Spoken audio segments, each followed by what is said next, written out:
À partir des informations qui sortent et qui sont interprétées par les uns ou par les autres, on pourrait craindre que justement les entreprises pensent que finalement ils n'ont aucune chance, que ce qu'on est en train de faire ne sert à rien, alors que c'est exactement le contraire qui se passe.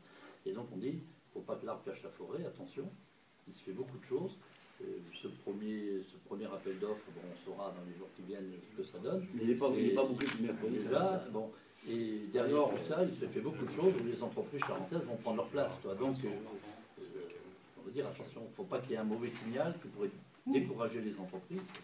Alors qu'en fait... Oui, qui pourrait dire, on ne prend la peine qu'on c'est tout. Si on gagne, on déséquilibre, bien sûr. C'est ça qui nous a fait peur, c'est que les gens se disent, de toute façon, c'est pas la mec qu'on se casse la tête. Alors que si, ça vaut le coup. Et qu'on verra, c'est beaucoup trop tôt pour juger, on verra à mi-course et puis après.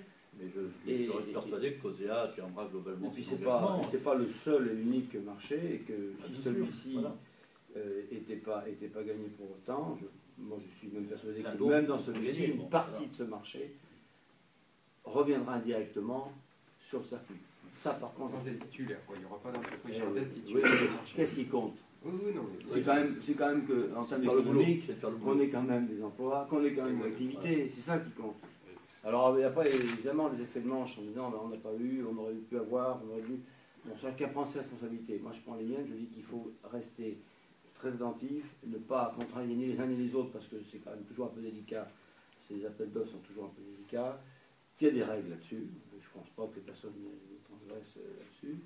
Et qu'en même temps, même sur un marché de 52 millions d'euros, puisque c'est le marché numéro 9 qui fait 52 millions d'euros, je suis convaincu qu'une partie de ces 52 millions d'euros sont consacrés à la sous-traitance locale.